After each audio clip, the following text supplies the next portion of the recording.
The Ohio River flood of 1937, also known as the Great Flood, was the result of continuous rain and sleet that fell in the Ohio River Valley in January of 1937. As rain fell over several days, the river rose to record levels, resulting in the inundation of major river cities such as Louisville, Kentucky, Cincinnati, Ohio, and Evansville, Indiana. The Ohio River water levels rose and rose, eventually reaching over 50 feet above flood stage in some areas. 60% of the city of Louisville was flooded with icy, freezing waters. The destruction was extensive. Relief organizations had to act fast to house those whose homes had been destroyed or badly damaged, while vaccinations against typhoid fever had to be administered quickly to ensure that an epidemic did not cause further loss of life. The city was in panic. Many books on the Great Flood in Louisville exist, but all are written from a viewpoint that is reflective of the white experience. The African American experience during the flood is often discussed only in small paragraphs or as a side note in books. Racism and racial segregation during the disaster are not often considered and discussed, despite the fact that these forces would have impacted the situation. How did the African American experience during the flood differ from the experience of white people? Did race play a significant part in relief efforts? How were ideas of racial segregation and separate but equal policies applied during a time of crisis?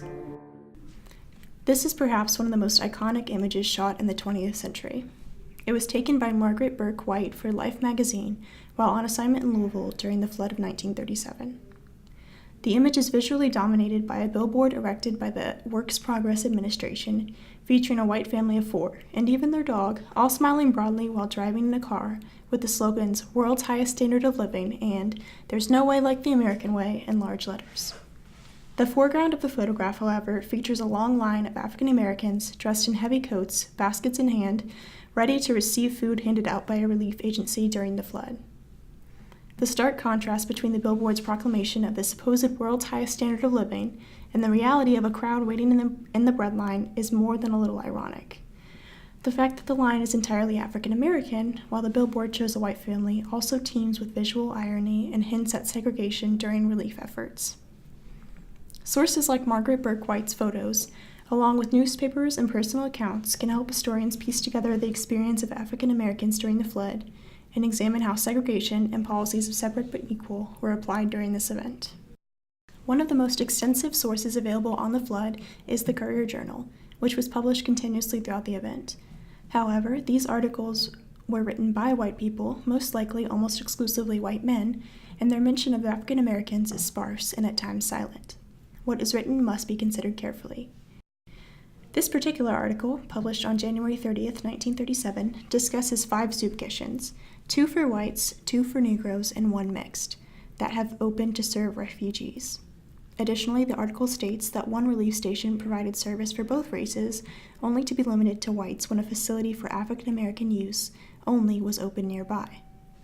It would appear from this source that African Americans were provided with an equal amount of relief facilities as white citizens were. Additionally, it appears that while racial interaction was tolerated during the panic of the flood, separation was preferable and enacted when conditions made it possible. The author also states that menus are the same at all stations, perhaps just a minor detail the author decided to disclose to the public, or perhaps intended to thwart the notion that any race was receiving better treatment than another. This idea was not openly discussed in the Courier-Journal, but became a major issue in African American news publications during the event. During the flood, newspapers in Louisville, such as the Louisville Leader, were unable to publish due to lack of power and resources. Although Black newspapers of Louisville are silent, many Black newspapers from surrounding regions covered the issue and reported much different conditions for African Americans than the Courier-Journal did. The Plain Dealer of Topeka published an article in their January 29th issue stating that African Americans were the victims of segregation in flood zones and were rescued from their flooded homes only after multiple radio calls, as white citizens were being helped first and rescue workers did not wish to aid African Americans. Another newspaper out of Kansas City also paints a bleak image of the reality of racism even during the crisis. Published February 5, 1937, this article states that following reports of discrimination in the flood zone, the NAACP may launch an investigation into the treatment of African Americans. These examples are limited to only a few newspaper articles published by white and African American newspapers, and yet they paint a very different picture of what the flood was like for different races. The African American newspaper sources report repeatedly on the discrimination felt by the community, while the white-owned and written newspapers make no mention of these accusations and only briefly acknowledge that an investigation may take place without stating why. These newspapers, along with oral histories, surviving testimony, photographs, and a host of other sources, are invaluable in assessing the larger issue at stake of how race affected relief efforts and aid during the flood, and how the experiences of African Americans differed from the experiences of white citizens. The waters of the Ohio did not wash away discriminatory racial practices. Racial segregation continued for decades following the flood of 1937, and racial discrimination continues to affect our society today. Perhaps in some cases, a spirit of compassion or camaraderie in the face of tragedy influenced interactions between races, but overall, racial tensions and discriminatory practices that were so ingrained in the culture of the city and the country at large did not disappear even during the disaster.